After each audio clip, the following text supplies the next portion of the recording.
I want you guys to think about what is your goal with investing your money? Is it to have a little bit of passive income flowing through on the side? Is it as a safety net in case one day you lose your job?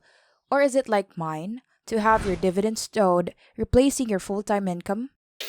I'm making this video for the people in the last category, and what we're gonna do is answer the question: how much do you need to invest in order to live off the dividends?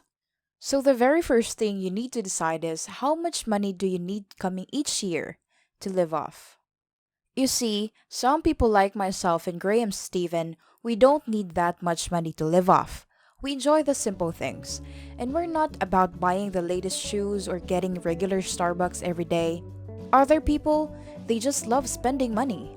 They'll go to Starbucks, Louis Vuitton, they'll check Amazon, see if they like anything there. These people need more money from their dividends to live off. For the purpose of this video, we're going to go with the average person. If you look at the Bureau of Labor Statistics, the median wage for workers in the United States is currently $49,764 per year. So let's round it up to the average person who lives off around $50,000 per year. Now, I want to be a bit prudent in this video. Remember living off $50,000. Some of that's going to your kids' tuition and food, some going to investments. You're not actually using all of that money to live off. So let's say, and I think this is appropriate, that you use around $30,000 of that income to live off each year.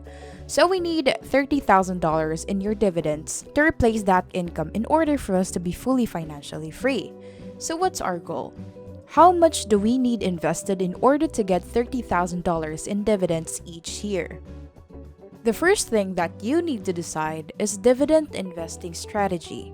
Are you going to go for the rally high yields, the high risk companies, or are you going to be playing it more safe and go for the lower yields, the low risk companies? I personally prefer to go somewhere in between these two strategies. The companies that I like are generally paying a nice dividend, but also they're using some of their earnings to reinvest in the business. If they're paying out all of their earnings as dividends, I think that's really risky because you got to ask yourself, how are they going to keep growing as a business, or are they just going to be one of those businesses that fade out after 10 years?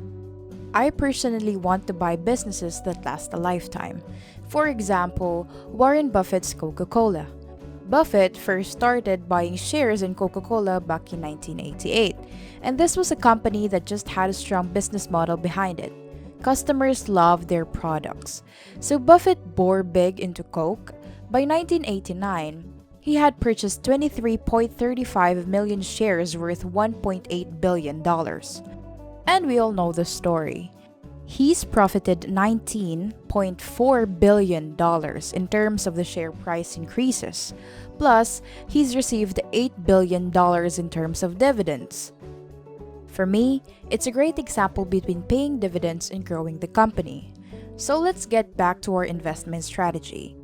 As I say, I like the companies that pay a nice dividend yield and are reinvesting in the business. So the question is, what do we consider a nice dividend yield that we can get in this day and age? To answer this question, we need to look at the big dividend ETFs around the USA. First, we'll start with the S&P Dividend ETF. This follows the S&P 1500 Composite Index that have increased dividends for at least 20 consecutive years. Currently, it yields 292%. The biggest dividend ETF is the Vanguard Dividend Appreciation ETF. This tracks the Nasdaq US Dividend Achievers. Currently, that's yielding 2%. Lastly, let's look at another big one, the SHOP US Dividend Equity ETF. This focuses on the higher paying dividend stocks and achieves a yield of 3.6%. So if you average all of those funds yields, you get 2.84%. Now let's round that number up to 2.9% because I definitely think we can get a yield higher than the average if we invest smartly. But we'll be conservative here.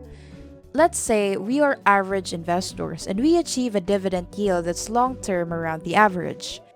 So how much do we need in total invested in order that our dividends fully replace our income? So if you can remember at the start of the video, we decided that the average person lives off around 30,000 a year. So we need 2.9% of our total amount invested to equal $30,000. Basically, all we need to do here is some simple algebra. We just divide 30,000 by 2.9% and we get the figure of $1,034,500. That's just over 1 million saved up and invested in order to retire off our dividends. Now, there's a couple of comments that I want to make on this figure. First of all, a lot of people will think it's unrealistic to save up over $1 million. That's a total lie. Secondly, another group of people will think, hang on, I want to live off a lot more than $30,000 a year, which is a fair point. So let me answer both of those comments. The first thing is the silly statement that I hear people saying. Now, I'll never be able to save up to $1 million. That's way too much money. It's the same group of people who look up at the big mountain and think that's impossible to climb. What they're really saying is, I don't want to put the effort or the time into climbing this mountain. You see, the one concept that these people don't understand is compound interest. If you invest your money and give it the time it needs to grow, $1 million is a feat that can be achieved by anyone in a first world nation. If you give yourself 40 years, all you need to do is save up $179 per month and you reach that figure. 30 years, about $481 per month. 20 years, $1,382, and 10 years, that's almost $5,000. If you give yourself enough time, that compound interest do the work. You can definitely reach that $1 million mark, but the key with this is to start as young as you can. Teach your kids this concept, and they can retire from dividends when they're extremely young. And let's just say you don't reach that $1 million mark. Let's say you only get to $500,000. Are you really going to be complaining that half of your expenses can now be replaced from dividends, which you receive for doing absolutely no work? It's not the worst idea to at least have a goal of retiring off dividends. And even if you don't get there, you'll still be in a great financial place.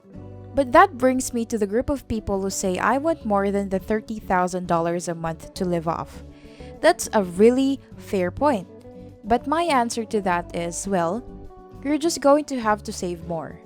Let's say you want $60,000 a year to live off. Well, for that, you'd need double the amount you needed for $30,000. So that's about $2,069,000 total invested. If you wanted to live off $90,000 a year, you'd need around $3,100,000. It's just simple math.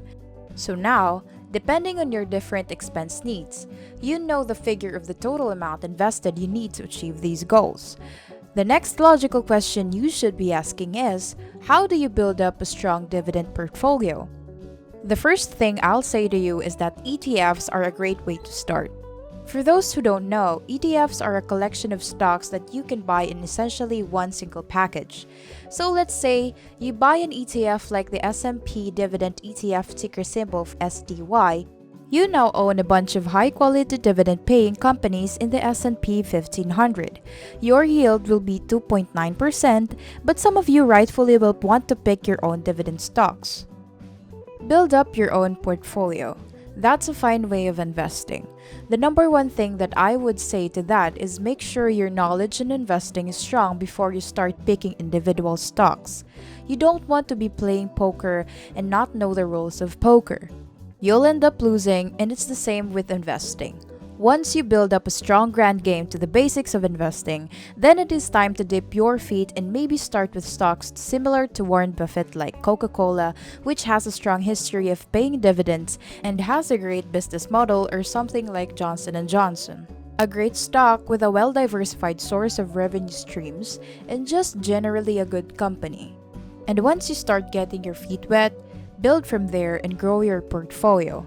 And the very last thing you need to give it is time.